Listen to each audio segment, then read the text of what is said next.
आपको पता है किसी भी बिजनेस का एंड ऑब्जेक्टिव क्या होता है? क्या आपको पता है कि बिजनेस का प्रॉफिट कैसे निकालते हैं?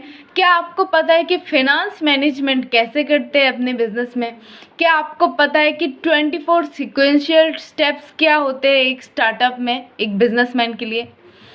नमस्कार, मेरा नाम है कथकली दत्ता और आज मैं बात करने वाली हूँ उन्हीं टॉपिक के बारे में जो लोग बिजनेस करना चाहते हैं या अभी रनिंग बिजनेस कर रहे हैं, लेकिन उनको अपने बिजनेस स्टार्टअप करने के लिए या अपने बिजनेस को सही से ग्रो करने के लिए, स्टार्टअप तो कर लिया लेकिन ग्रो करने के लिए कौन कौन सी चीज़ उनको पता होना चाहिए, उसके बारे में आज हम बात करने वाले हैं हमारी इस वीडियो में। किसी भी बिजनेस का एंड ऑब्जेक्टिव क्या होता है, आप मैक्सिमम लोगों को पूछ लीजिए, मैक्सिमम लोग सही जवाब नहीं दे पाएंगे। किसी भी बिजनेस का एंड ऑब्जेक्टिव होता है उसका प्रॉफिट, उस बिजनेस में सही प्रॉफिट करना। बिजनेस में प्रॉफिट कितना हुआ इसका कैलकुलेशन कैसे करते हैं? Profit equal to sales minus cost. आपने कितना सेल किया और उस सेल का सही मेन प्राइस क्या था, मेन कॉस्ट क्या था, उसको आप माइनस करोगे तो आपको सही प्रॉफिट, कितना प्रॉफिट हुआ आपको मिल जाएगा। आपको फाइनेंस मैनेज करना आना चाहिए। फाइनेंस में आपको प्रॉफिट एंड लॉस अकाउंट आपका होना चाहिए, आपका बैलेंस शीट होना चाहिए। बैलेंस शीट का मतलब होता है एक बिजनेस का कुंडली।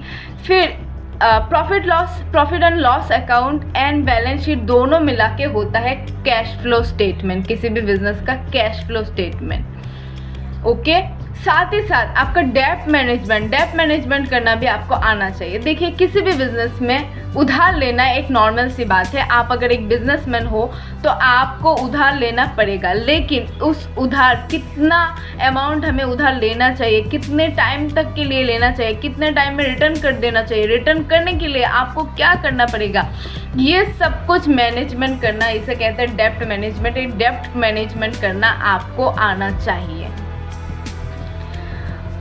किसी भी बिजनेस में आपको पहले बजटिंग करनी होती है। बजटिंग आपको प्रोडक्ट प्राइस कितना होगा उसका आपको सोचना पड़ता है। आपके पास सरप्राइज कॉस्ट रखना पड़ती है कि सरप्राइज, आप अचानक से अगर आप जो बिज़नेस कर रहे हैं उस बिज़नेस में किसी भी दिक्कत आ जाए, किसी भी प्रोडक्ट में दिक्कत आ जाए या आपकी शॉप में कोई दिक्कत आ जाए, किसी भी तरह से दिक्कत आ जाए तो आपको अचानक से बहुत ज़्यादा पैसा खर्च करने की नौबत आ सकती है। तो इसलिए आपको सरप्राइज कॉस्ट रखना बहुत ज़रूरत है कि सरप्राइजिंगली अगर कोई खर्चा करना पड़े तो उसका एक अलग सा स्टॉक रहेगा, उस स्टॉक से आप खर्चा कर सकते हो। तो सरप्राइज कॉस्ट का फंडिंग रखना भी बहुत इम्पोर्टेंट है किसी भी बिजनेस में, जो मैक्सिमम बिजनेसमैन नहीं करते हैं।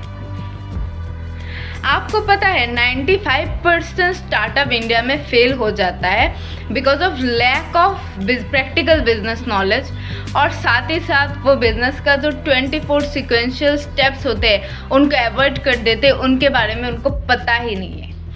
तो चलिए इस 24 सीक्वेंशियल स्टेप्स के बारे में कुछ पॉइंट्स के बारे में डिस्कस करते हैं। 24 पॉइंट्स तो डिस्कस नहीं करेंगे, कुछ पॉइंट्स को डिस्कस करते हैं। जैसे कि मार्केट सेगमेंटेशन, मार्केट के हिसाब से, मार्केट में जो बिजनेस का वैल्यू है, जिस बिजनेस का नीड्स है, उस नीड्स के हिसाब से आपको बिजनेस डिज़ाइन, आपका बिजनेस डिज़ाइन करना चाहिए। वो बिजनेस आपको मार्केट में ले आनी चाहिए, जिसे कहते हैं मार्केट सेगमेंटेशन। नेक्स्ट होता है एंड यूज़र प्रोफाइलिंग। आपके जो यूज़र है, आपके जो कस्टमर्स है, उनको सही से प्रोफाइलिंग करना पड़ता है आपको कि उनका नीड्स क्या है। तो उनकी नीड्स के हिसाब से आप अगर मार्केट में प्रोडक्ट लॉन्च करेंगे तो वो प्रोडक्ट, वो बिजनेस आपका सही चलता है। नेक्स्ट होता है life cycle of the customer. आपके एरिया में जो कस्टमर्स है उनके लाइफ साइकिल को आपको समझना चाहिए कि वो पुअर है या मिडिल क्लास है या हाई क्लास है। ये समझ के उनके हिसाब से आपको प्रोडक्ट लॉन्च करना चाहिए, प्रोडक्ट बिजनेस लॉन्च करना चाहिए, बिजनेस करना चाहिए। नेक्स्ट होता है हाई क्वालिटी ब्राउजर्स क्रिएट करना। आपके ब्राउजर्स, आप ऐसे ब्राउजर्स क्रिएट करोगे, तैयार करोगे, जो ब्राउजर्स ही आपके बिजनेस को अट्रैक्ट करेगा, लोगों को, कस्टमर्स को अट्रैक्ट करेगा। ऐसा अट्रैक्टिव ब्राउजर आपको बनाना होता है।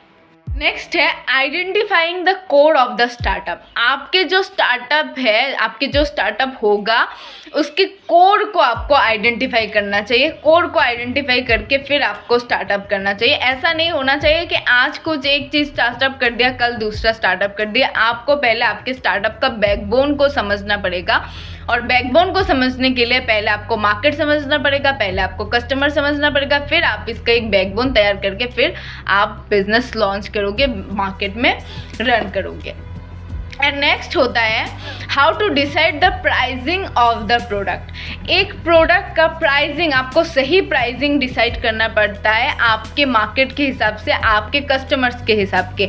आपके कस्टमर्स अगर लोअर क्लास है, आपके कस्टमर अगर मिडिल क्लास है, और अगर हाई क्लास आप कॉस्टिंग रखते हो तो ऐसे नहीं चलेगा। आपको आपका कस्टमर को समझ के उनके हिसाब से आपको प्रोडक्ट का कॉस्टिंग रखना पड़ता है।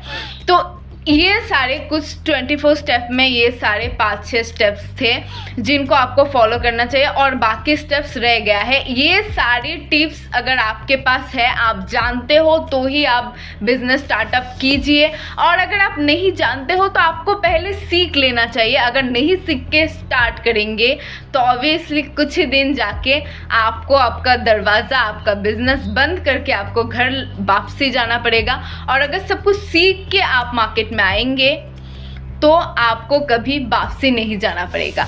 तो जो ऑलरेडी सक्सेसफुल है बिजनेस में उनसे सीख लीजिए, नहीं तो किसी ना किसी कोर्स कर लीजिए बिजनेस का, फिर करके प्रैक्टिकल नॉलेज लेके फिर आप फील्ड में उतरिए, तो फिर आपका बिजनेस, आपका स्टार्टअप फेल नहीं होगा, बंद नहीं होगा। तो इसी के साथ आज का वीडियो एंड करते हैं। मिलते हैं किसी नेक्स्ट टॉपिक के, तब तक के लिए धन्यवाद।